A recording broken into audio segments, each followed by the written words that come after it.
Oke, assalamualaikum warahmatullahi wabarakatuh. Eh, Selamat siang, mahasiswaku. Hmm, Kembali lagi di siang ini kita ketemu eh, di materi pembahasan materi selanjutnya. Yang sebelumnya adalah penyusunan statement awal di dinas pendapatan.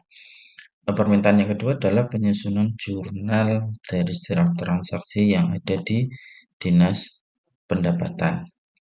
Ya, berikut akan coba saya sajikan eh, apa namanya jurnal-jurnal yang ada di transaksi pada dinas pendapatan. Izin share screen sebentar. Oke,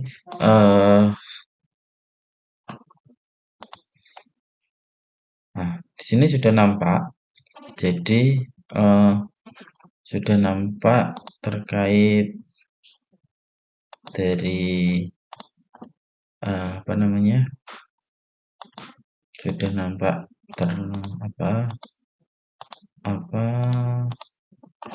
transaksi yang ada di jurnal yang ada jurnal. Yang pertama adalah kita ke soal nomor 1. Tanggal 15 Januari, Bendahara Pengeluaran mengajukan SPP UP sebesar 50 juta kepada pengguna anggaran melalui BPKS KPD. Pada hari yang sama, BPKS KPD menerbitkan SPM UP. SPM ini diautorisasi dan langsung diserahkan oleh PA kepada BUD tanggal 16 Januari 2018. BUD menerbitkan SP2D UP SP2D UP. Nah, di sini sudah jelas tanggal 15 Januari ada pengajuan SPP UP. Pengajuan yaitu 50 juta. Nah, pada tanggal 16 Januari BUD menerbitkan SP2D UP. Ini kita sebenarnya bisa mengajukan beberapa jurnal yang tanggal 15 Januari, apakah itu bisa di jurnal ketika mengajukan SPP. Ingat, pencatatan penjurnalan pada transaksi di pemerintahan itu dasarnya adalah dari SP2D atau disingkat Surat Perintah Pencairan Dana. Apabila masih menggunakan SPP, Surat Permintaan Pembayaran, maka itu belum bisa tercatat karena apa? Masih bersifat pengajuan. Oke, di sini tanggal 16 Januari untuk soal transaksi pertama, yaitu kas di bendahara pengeluaran di debit sebesar 50 juta pada RK BPKD sebesar 50 juta juga. Nah, di sini adalah RK rekening BPKD, jadi jurnal umumnya adalah ada penambahan kas bendahara pengeluaran di dinas pendapatan sebesar 50 juta dan mengurangi RK BPKD sebesar 50 juta juga. Kita masuk ke transaksi kedua, soal nomor kedua. Tanggal 1 Februari 2018, BUD menerbitkan SP2D LS gaji sebesar 430 juta. Dengan perincian gaji pokok sebesar 360 juta, tunjangan keluarga sebesar 34 juta, dan tunjangan jabatan sebesar 36 juta. Oke, di transaksi kedua di sini adalah ada SP2D-nya juga. SP2D-nya berupa pembayaran gaji. Kalau di buku online kita bisa melihat tentang transaksi gaji. Oke, jurnalnya ada dua, yaitu di laporan RRA dengan laporan LRA dengan laporan operasional. Jadi ada dua. Yang pertama adalah laporan operasional tanggal 1 Februari, yaitu mencatat LO-nya beban gaji pokok pada LO 360 juta, beban tunjangan keluarga, beban tunjangan jabatan 36 juta, RK BPKD 430 juta. Nah, yang kedua, pencatatan untuk LRA-nya adalah belanja gaji dan belanja tunjangan keluarga dan jabatan, serta estimasi perubahan SAL. Nilai angkanya sama seperti di LO. Nah, kalau kalian diminta untuk membedakan, sederhananya kalau penjurnalan di pemerintah itu membedakannya sederhana. Pakai beban, istilah kalau LO itu biasanya pakai beban, pasti ya. Ini kunci pokoknya. Terus di sini adalah RKPBKD. Yang membedakan sederhana. Kalau di LO ada beban, di LRO istilahnya adalah berupa belanja. Belanja-belanja. Nah, LRA pasti tidak meninggalkan yang nama estimasi. Nah, jurnalnya, kreditnya, atau debitnya pasti ada estimasi. Jadi kalian kalau mengerjakan tinggal kalau LO berarti ini biasanya RK sudah ketemu terus digunakan. Nah, kalau LRA kata kuncinya biasanya adalah estimasi. Seperti itu ya. Nah, lanjut ke transaksi ketiga. Di transaksi ketiga tanggal 26 Februari Bendahara Pengeluaran Dinas Pendapatan membayar makan dan minum rapat dengan menerbitkan SP2DGU senilai 1 juta. Nah, di sini 26 Februari ada eh, ada beberapa hal untuk pencatatannya. 26 Februari membayar makan minum SP2DGU senilai 1 juta. Nah, GU itu ya bahasa mudahnya artinya adalah ganti uang. Ganti uang. GU sebenarnya berarti ada UP-nya. UP-nya kalau nggak salah kan ini. Penambahan kas ini dari pengeluaran UP. Ini pengajuan UP di tanggal 16 Januari. 16 Januari ya, ada pengajuan UP 50 juta. Jadi UP ini uang persediaan yang digunakan untuk kebutuhan operasional keseharian uh, yang diambil dari ini. Nah, transaksi 3 ini termasuk mengambil yang namanya adalah ini, mengambil uang ini, membelanjakan uang 50 juta ini.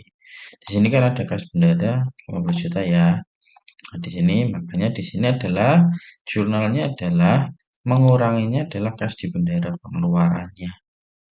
Jadi jurnalnya adalah beban makan minum pada kas di bendara pengeluaran.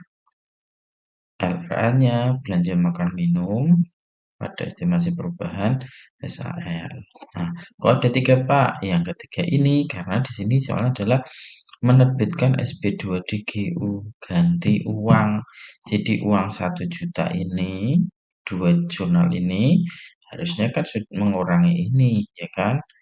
Ternyata ternyata ini langsung diajukan penggantiannya, ganti uang GU. Maka di sini kas di bendara pengeluarannya kembali nambah 1 juta pada RKPBKD. Jadi ini seperti ini sama juga karena SP2D mengeluarkan SP2D. Tapi kalau dua ini kenapa kok di kas bendara pengeluaran? Ya ini menguranginya karena ini mengurangi pembelanjaan dari UP yang diajukan 50 juta ini. Seperti itu ya. Nah, terus lanjut ke transaksi keempat. Di transaksi keempat di sini pada tanggal 9 April 2018, Bendahara Pengeluaran Dinas Pendapatan melakukan pembelian ATK dengan menerbitkan SP2DGU sebesar 5 juta. SPD2GU lagi. Ini kasusnya sama. Jadi 50 juta di awal tadi dibelanjakan juga untuk membeli ATK. Maka beban pada kas di bendara pengeluaran belanja pada estimasi sebesar 5 juta. Nah, ini di sini uniknya adalah ada pajaknya. Pembelian ATK ini ada pajaknya. Pajaknya berarti di sini adalah uh, pembeliannya 5 juta 5 juta. Di sini kas di bendara pengeluaran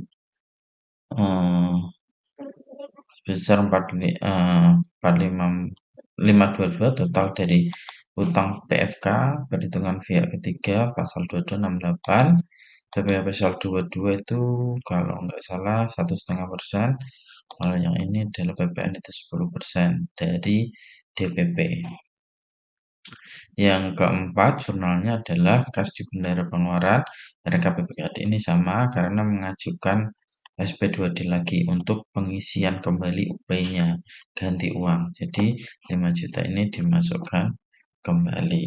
Di sini nanti pencatatannya sebenarnya kan kenapa di sini kok menambah kas bendara pengeluaran, Pak? Iya, karena pajak ini adalah include dari 5 juta ini.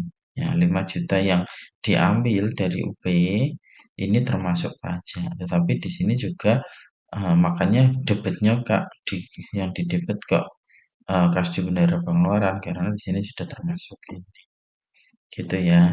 Nah, penambahan itu.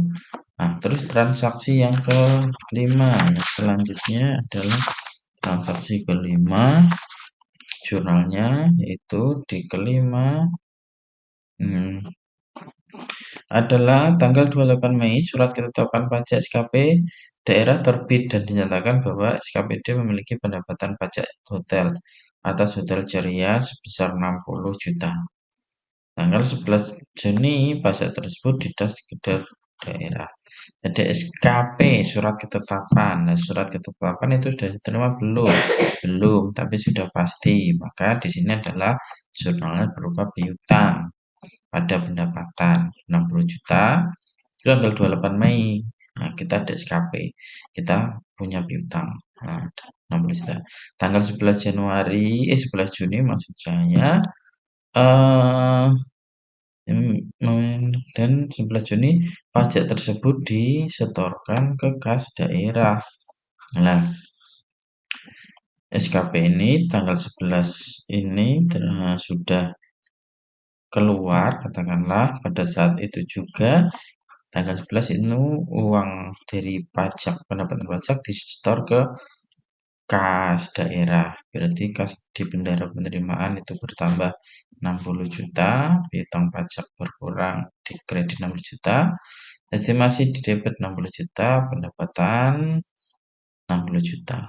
Nah, ini untuk mencatat pendapatan dulu di Dinas Pendapatan ya. Nah, setelah itu baru tanggal 11 Juninya uang 60 juta ini yang diterima ini, bendera penerimaan ini ya, itu langsung disetorkan ke PPKD atau kas daerah. Maka jurnalnya adalah RKPPKD pada kas di bendahara penerima.